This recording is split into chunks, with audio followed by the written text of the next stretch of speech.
Et bonjour les anatomistes et bienvenue dans cette nouvelle vidéo toujours consacrée au processus inflammatoire. Alors que dans les précédentes vidéos, nous avons étudié ce mécanisme, cette réaction inflammatoire, aujourd'hui nous allons détailler le rôle des cellules et des médiateurs de l'inflammation. Alors, un petit rappel, l'inflammation est la réponse des tissus vivants, vascularisés, suite à une agression. Et cette réponse fait intervenir des phénomènes d'immunité, c'est-à-dire de résistance aux agressions. Alors on va faire un récapitulatif entre l'immunité innée et l'immunité adaptative, ce qui va nous permettre de mieux comprendre la suite de cette vidéo.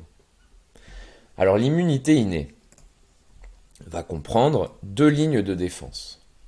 Une première ligne externe, la peau, les muqueuses, qui sont des barrières physiques, mais également des sécrétions telles que le mucus, la salive, les larmes, le suc gastrique, qui sont quant à elles des barrières chimiques. En plus de cette ligne de défense externe, nous avons une ligne de défense interne. C'est là que ça nous intéresse. Elle va empêcher la prolifération des agents infectieux qui ont réussi à pénétrer dans l'organisme. Elle est constituée par des macrophages, des neutrophiles, des monocytes, mais également des cellules dendritiques, et de plusieurs types de protéines, des cytokines par exemple. Alors nous allons les décrire dans la suite de cette vidéo. Mais quelles sont les caractéristiques de l'immunité innée?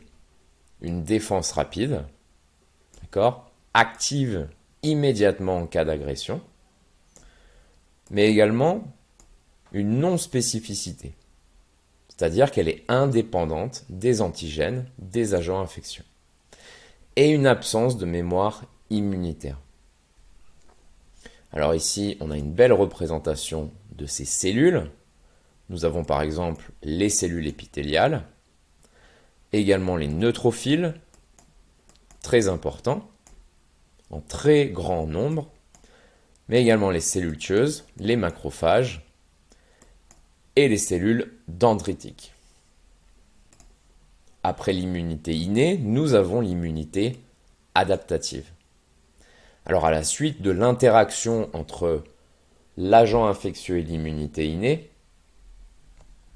l'immunité adaptative va rentrer en action dans les tissus lymphoïdes, surtout dans les ganglions et la rate, et va faire intervenir plusieurs mécanismes. L'antigène qui est représenté par l'agent infectieux va activer directement les lymphocytes B, qui possèdent des récepteurs spécifiques. Les lymphocytes B, activés, deviennent alors des plasmocytes, qui vont sécréter des anticorps spécifiques pour la destruction de l'antigène. L'antigène est présenté à des lymphocytes T par des cellules présentatrices d'antigènes, par exemple les cellules dendritiques. Alors, je ne vais pas rentrer plus dans le détail que ça, mais j'aurai l'occasion de faire une vidéo l'année prochaine sur le système immunitaire et le système circulatoire, pour bien comprendre tous ces phénomènes. Qu'est-ce qui caractérise l'immunité adaptative? Une défense moins rapide, mais spécifique, et surtout avec la présence de mémoire immunitaire. Voilà pour les rappels, et maintenant, on va faire un rappel sur le mécanisme, sur le processus, sur la réaction inflammatoire. Donc, première étape, nous avons une infection. Signal de danger, représenté ici avec l'agent infectieux qui est la bactérie. Et nous avons des cellules dendritiques qui vont agir comme des cellules sentinelles, c'est-à-dire qui vont détecter cet agent infectieux et qui vont libérer des médiateurs chimiques. Et ces médiateurs chimiques vont provoquer vasodilatation et perméabilité vasculaire. ce qui va provoquer les signes de l'inflammation, c'est-à-dire la rougeur, la chaleur, le gonflement. Des signes que nous, professionnels de santé, pouvons observer lors d'une réaction inflammatoire.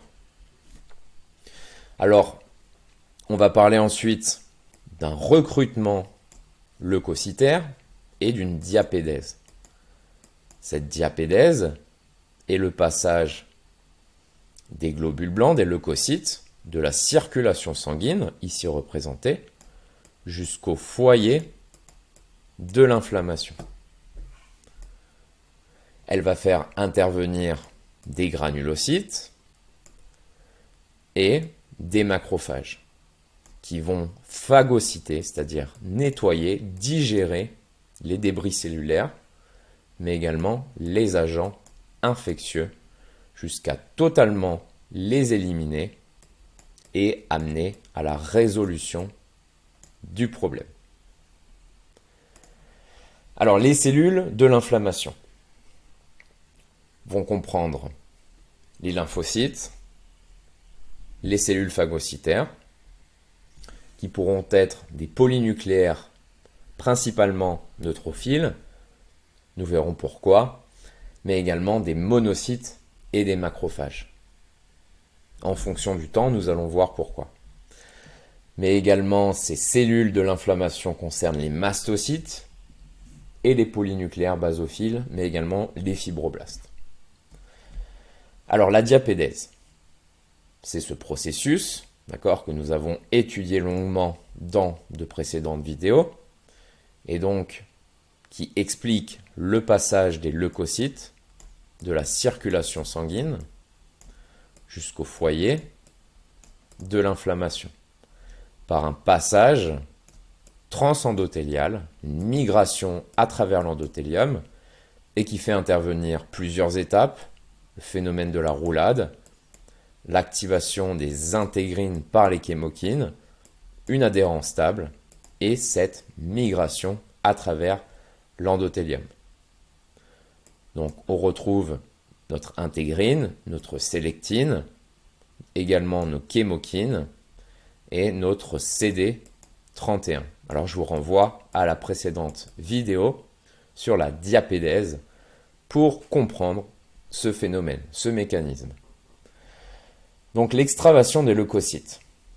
Ce phénomène-là, également connu sous le nom de cascade d'adhérence leucocytaire ou diapédèse, est le mouvement des leucocytes hors du système circulatoire et qui se dirige vers le site de lésion tissulaire ou d'infection. Alors ce processus fait partie de la réponse immunitaire innée, impliquant le recrutement de leucocytes non spécifiques. Donc en termes de temps, de chronologie, elle intéresse d'abord les polynucléaires.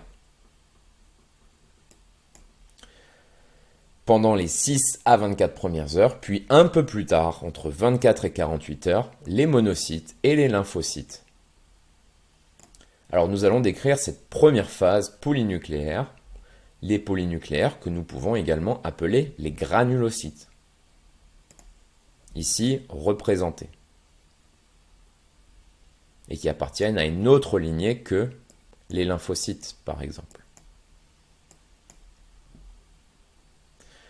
Donc le passage des polynucléaires dans le sang est rapide et bref, car ils jouent leur rôle essentiellement dans les tissus, où ils sont les principaux agents cellulaires antibactériens.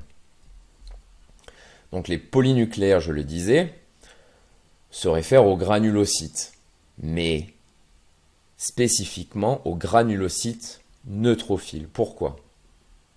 Les neutrophiles sont les plus abondants des granulocytes. Alors les autres, vous le voyez, sont les éosinophiles, les basophiles et les mastocytes. Les neutrophiles sont importants puisqu'ils représentent 60 à 65% du total des globules blancs qui sont en circulation. Donc le neutrophile, donc sa durée de vie est très courte. En effet, il est entièrement consommé par sa fonction ce qui contribue à faire de lui une cellule anti-infectieuse absolument non spécifique. Il peut en effet combattre une très nombreuse variété de menaces différentes. Alors, il a une fonction de phagocytose, et les cellules phagocytaires ou les phagocytes comprennent, oui, les polynucléaires neutrophiles, mais également les cellules du système monocyte macrophage que nous allons étudier dans le stade tardif. Ici, vous avez une magnifique représentation d'un neutrophile qui phagocyte un anthrax bacilli, si je le prononce bien, au microscope électronique. Ensuite, vous avez les basophiles, ici représentés.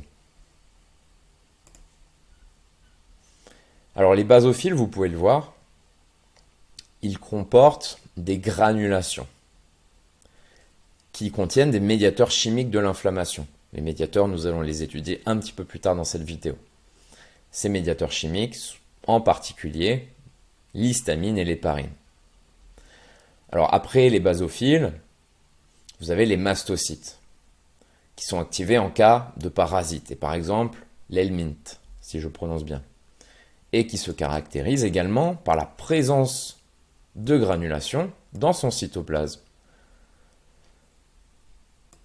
et qui contiennent des médiateurs chimiques comme la sérotonine, l'histamine, la tryptase ou l'héparine. Alors les mastocytes sont un petit peu difficiles à classer, mais ils appartiennent aux granulocytes qui sont présents dans les tissus. Alors, on a parlé tout à l'heure de l'histamine et l'héparine. Ils servent à empêcher la coagulation dans les vaisseaux sanguins, mais aussi à augmenter la perméabilité des capillaires sanguins, ouvrant ainsi la voie à la diapédèse. Et l'histamine active la réaction inflammatoire et intervient également dans les réactions allergiques. Donc les mastocytes et les polynucléaires basophiles sont des éléments d'aspect morphologiquement relativement similaires qui dérivent d'une même cellule souche hématopoïétique. Et leur différenciation se fait sous l'influence de cytokines différentes. Alors ce qu'il y a à retenir, c'est que les mastocytes et les polynucléaires basophiles comportent ces granulations qui contiennent des médiateurs chimiques de l'inflammation que nous allons étudier un peu plus tard dans cette vidéo, en particulier l'histamine et l'héparine.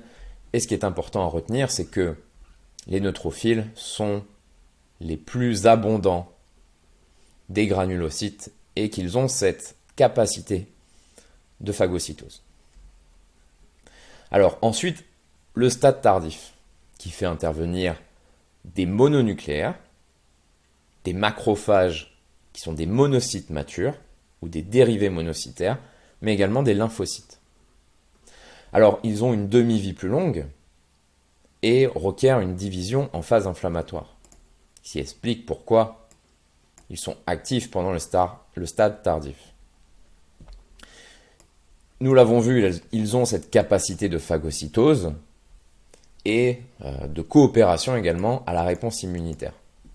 Leur rôle est de phagocyter les débris cellulaires et les agents pathogènes, mais libèrent également des médiateurs inflammatoires et des substances à activité pyrogène endogène. Alors nous avons étudié ces termes dans un cours sur la fièvre. Je vous renvoie à ces vidéos. Ces pyrogènes, pour donner une simple définition, ont cette capacité, entre guillemets, d'élever la température.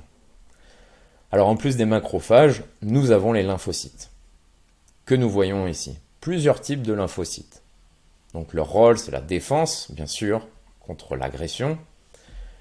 Vous avez les lymphocytes, cellules de l'immunité spécifique, que nous avons étudiées au début de cette vidéo, humorales et cellulaires, qui sont de type B ou T, ou ni B ni T, et qui concernent les lymphocytes natural killer, ici présentes. Alors ces cellules NK natural killer représentent 5 à 16% des lymphocytes humains et appartiennent au système immunitaire inné. Important à retenir. Alors, ça je ne vais pas en parler, mais les lymphocytes sont la mémoire de l'immunité acquise et servent à son expression. Et vous avez ici les plasmocytes, par exemple, qui est l'étape finale de la maturation de la lignée B et qui va sécréter des anticorps. Les lymphocytes T, quant à eux, sécrètent des cytokines et les lymphocytes NK, natural killer, vont avoir une action cytotoxique. Alors il y a plein de choses à dire sur les lymphocytes, on en parlera sur un cours dédié sur le système circulatoire et système immunitaire. Alors maintenant que nous avons une bonne vue d'ensemble des cellules impliquées dans l'inflammation, nous allons étudier les médiateurs de l'inflammation. Alors le déclenchement et la poursuite de l'inflammation, sa diffusion à partir du foyer initial font appel à des facteurs qui sont synthétisés localement ou qui sont à l'état de précurseurs inactifs dans la circulation.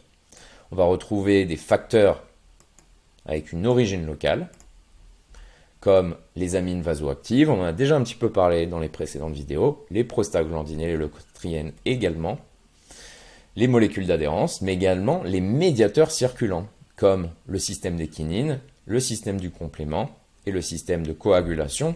Alors, on en a déjà un petit peu parlé, mais le but de cette vidéo, c'est de donner davantage d'informations.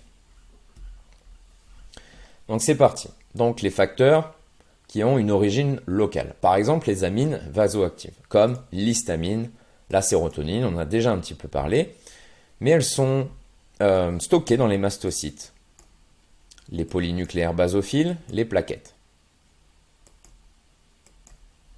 Les basophiles ici. Alors les mastocytes, les polynucléaires basophiles et les plaquettes. Et ils sont libérés dans l'espace extracellulaire. Elles produisent, au féminin, une vasodilatation, une augmentation de la perméabilité vasculaire et une congestion active et un œdème inflammatoire.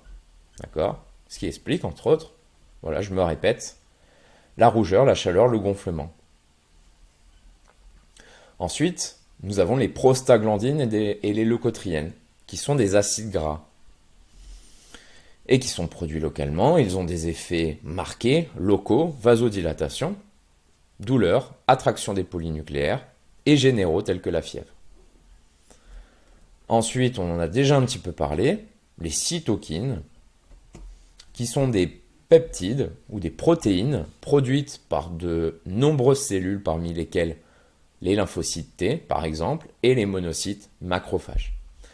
Elles peuvent être considérées comme des hormones produites par des cellules isolées plutôt que par des glandes. Alors comme les hormones, elles agissent par l'intermédiaire des récepteurs membranaires sur la cellule qui les produit, on parlera d'un effet autocrine, sur des cellules proches, effet paracrine, ou sur des cellules situées à distance, on appellera ça un effet endocrine.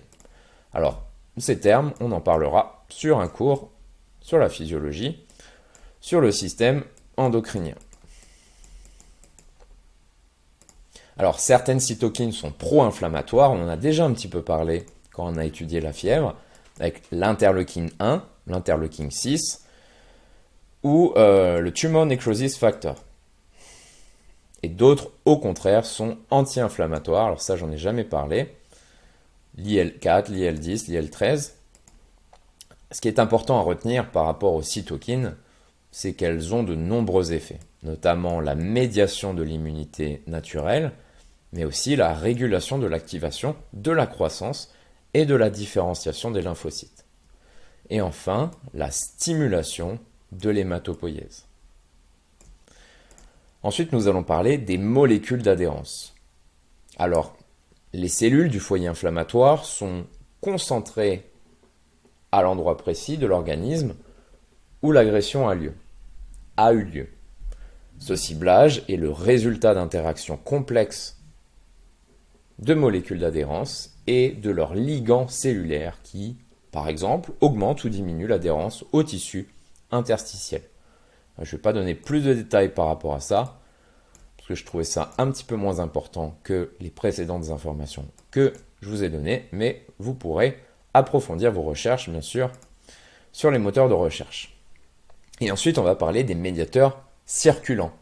Alors, le système de kinine, mais également le système du complément.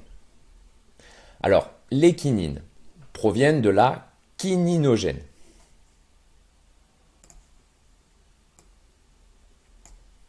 Activée par la kallicréine, elle-même issue du clivage de la prékallicréine, qui est circulante. On a déjà un petit peu parlé du facteur de Hagman. Lorsqu'il est activé, c'est l'une des molécules qui clivent cette prékallicréine. Alors les kinines sont de puissants vasodilatateurs et elles augmentent la perméabilité vasculaire. Et par exemple, la bradykinine est un médiateur de la douleur.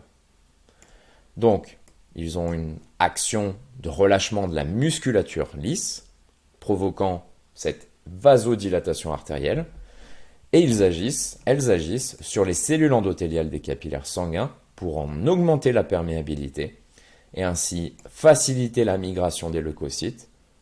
Le résultat de leur action est une hypotension et une douleur. Les kinines fonctionnent comme des médiateurs des réponses inflammatoires en déclenchant le système immunitaire. Ensuite, le système du complément, très important.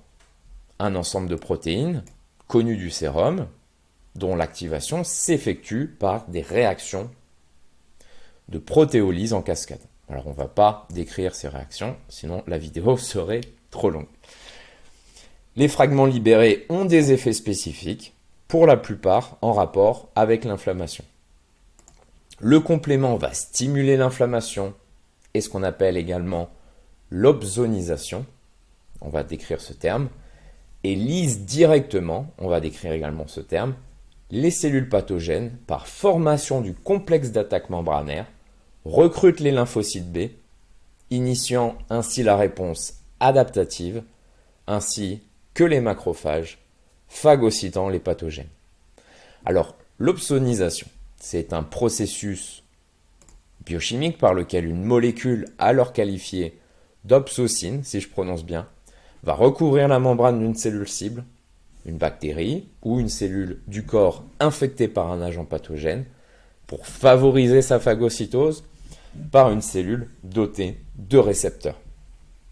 La lyse et la destruction de la membrane d'une cellule biologique par un agent physique, chimique ou biologique, provoquant ainsi la mort de la cellule. Pour terminer sur cette vidéo, nous allons parler du système de coagulation de la fibrinolyse. Alors au cours de la coagulation, une cascade de protéolyse aboutit à la production de fibrine à partir du fibrinogène. Et cette fibrine est un composé important de l'exudat inflammatoire. Nous avons un peu parlé de l'exudat inflammatoire dans une précédente vidéo. Elle va limiter le foyer inflammatoire et constituer une matrice sur laquelle les cellules inflammatoires peuvent se déplacer. Alors on va faire un petit récapitulatif. Je vais juste vous montrer un schéma pour terminer sur ce cours de l'inflammation. Donc une lésion au niveau d'un tissu libère les médiateurs chimiques que nous avons étudiés par l'intermédiaire également des cellules que nous avons étudiées et vont provoquer vasodilatation, augmentation de la perméabilité vasculaire et attraction leucocytaire. La vasodilatation explique la rougeur et la chaleur, l'augmentation de la perméabilité vasculaire, l'enflure et la douleur, et les médiateurs chimiques vont attirer des leucocytes qui vont avoir ce rôle de phagocytose et de nettoyage pour enfin amener à ce qu'on appelle la résolution. Voilà les anatomistes, c'était tout pour cette vidéo et je vous dis à très vite, au revoir.